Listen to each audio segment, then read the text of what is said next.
Yang pertama, kita akan membahas mengenai analisis biaya. Apa sih analisis biaya itu? Definisi biaya dalam ilmu ekonomi adalah pengorbanan untuk menghasilkan sesuatu, baik yang mewujud uang maupun bukan.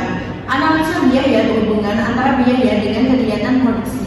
Pengertian biaya produksi adalah semua pengeluaran yang dilakukan oleh perusahaan untuk memperoleh faktor-faktor produksi dan bahan-bahan mentah yang akan digunakan untuk menciptakan barang-barang yang diproduksi oleh perusahaan.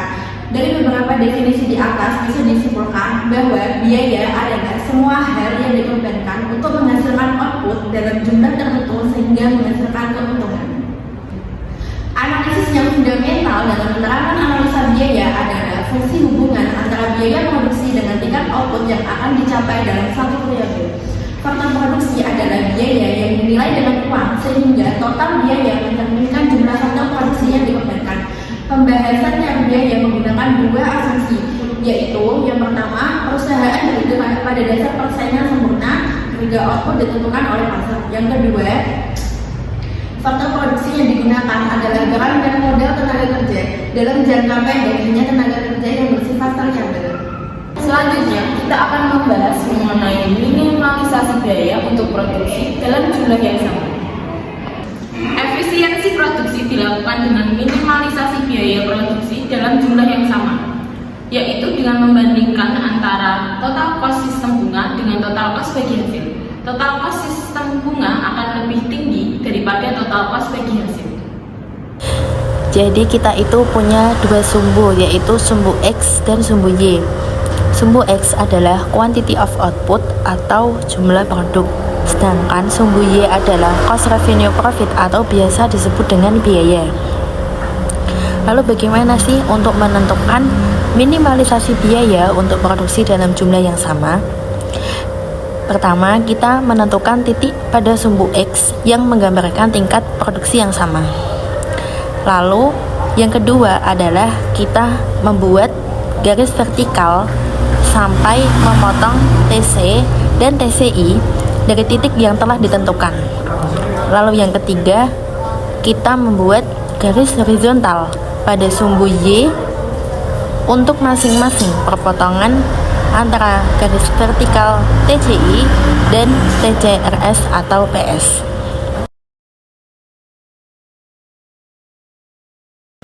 Itu adalah langkah untuk menentukan minimalisasi biaya untuk produksi dalam jumlah yang sama. Yang ketiga, kita akan membahas mengenai maksimalisasi produksi tanpa perubahan biaya.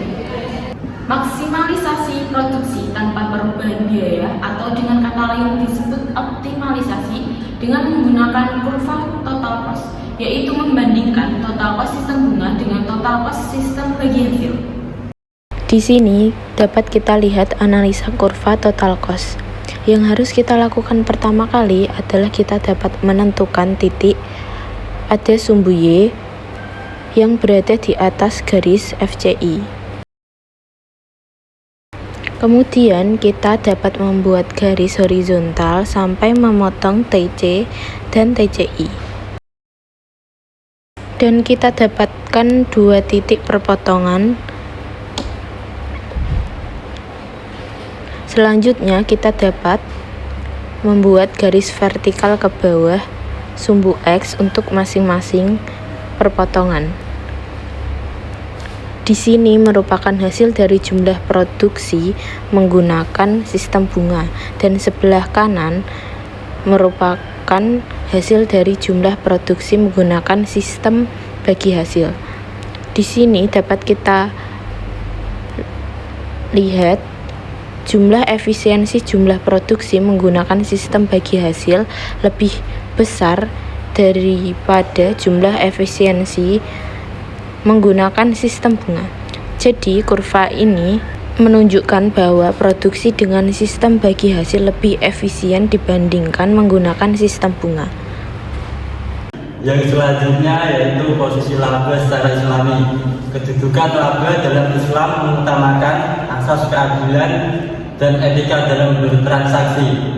Laba dianggap sah apabila diperoleh melalui cara yang halal, tanpa unsur riba, penipuan, atau eksploitasi.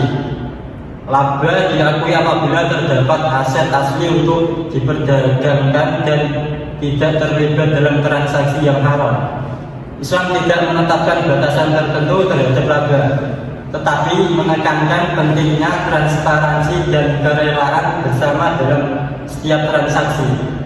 Prinsip ini bertujuan agar laba tidak hanya memberikan manfaat bagi individu, tetapi juga masyarakat secara keseluruhan. Islam mengkondisikan penentuan posisi laba dalam 3 faktor, termasuk yang pertama, bisnis Islam adalah kegiatan bisnis di mana semua bentuk kegiatan tidak terbatas pada total hak milik dan laba, namun dibatasi oleh cara seseorang mencari atau memperoleh kekayaan. Karena ada aturan hukum Islam yang dibolehkan atau yang dilarang. Aturan-aturan tersebut dapat menjadi patokan atau batasan bagi setiap orang ketika melakukan transaksi yang berhubungan dengan ekonomi. Yang kedua, perlindungan kepada konsumen. Perlindungan kepada konsumen merupakan tindakan yang berkaitan apabila terjadi kemungkinan penyalahgunaan kelemahan yang dimiliki oleh konsumen. Penyalahgunaan tersebut dapat terjadi sebelum maupun sesudah transaksi. Oleh karena itu, Islam memuat aturan-aturan mengenai perlindungan konsumen, yaitu mencegah informasi yang tidak benar, melindungi hak pilih dan nilai tukar yang tidak adil. Yang ketiga, faktor-faktor yang mendukung terjadinya bagi hasil. Karena sistem bagi hasil dapat mengakibatkan peningkatan efisiensi, keadilan, dan stabilitas produksi. Yang selanjutnya, maksimalisasi laba dan efek sosialnya.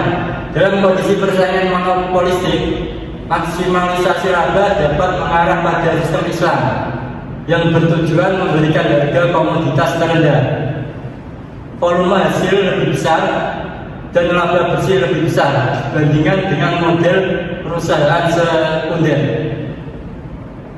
Maksimalisasi keuntungan memiliki dampak sosial yang signifikan, terutama dalam konteks ekonomi konvensional dan Islam. Dalam ekonomi, fokus konvensional pada keuntungan dapat menyebabkan eksploitasi pekerja dan konsumen, serta distribusi kekayaan yang tidak adil. Di sisi lain, dalam perspektif Islam, memaksimalkan keuntungan tidak hanya berorientasi pada keuntungan materi, tetapi juga mempertimbangkan etika dan keadilan sosial. Islam mendorong sistem pembagian keuntungan yang adil, melindungi konsumen, dan menciptakan keseimbangan antara kepentingan individu dan masyarakat. Teori maksimalisasi laba juga diperlukan dalam kerangka teori ekonomi Islam yang mendalam. Ilmu ekonomi sekuler mempertahankan asumsi maksimalisasi laba meskipun karakternya tidak realistis dan terkadang bahkan menyesatkan. Terutama karena dua alasan, yaitu yang pertama, teori harga adalah teori ekonomi yang tidak ada dapat berdiri tegak setelah asumsi maksimalisasi dihilangkan. Yang kedua, para kritikus ini sejauh belum dapat mengusulkan aturan perilaku alternatif yang dapat memiliki nilai yang sama, jika tidak lebih baik dan terarah pada kesimpulan yang dapat diuji secara langsung. Konsep keuntungan merupakan inti dari masalah ini, dan faktor-faktor penting yang menjadi kajian adalah kerangka paradigma sistem ekonomi. Untuk sampai pada kesimpulan yang masuk akal, seorang harus memahami dan membandingkan hakikat keuntungan dan pemaksimalan sistem yang ada, yaitu sistem sekular dan sistem Islam. Hasil produksi atau output merupakan hasil kerjasama antara beberapa faktor ekonomi, yaitu modal yang juga meliputi tanah dengan tenaga kerja dan input lain yang dibutuhkan. Kombinasi faktor produksi ini memberikan hasil yang diinginkan oleh produsen. Dalam hal ini harus ditemukan kewajaran, yaitu berapa banyak faktor produksi memberikan sumbangan terhadap pembentukan output. Teori ekonomi sekuler dalam hal ini biasanya menggunakan pendekatan impersonal dalam kaitannya dengan masalah distribusi. Pendekatan ini terutama didasarkan pada kekuatan pasar bagaimana diatur oleh persaingan agar terjadi distribusi produk yang adil bagi faktor produksi. Sekian video presentasi dari kami. Mohon maaf bila ada kesalahan. Terima kasih.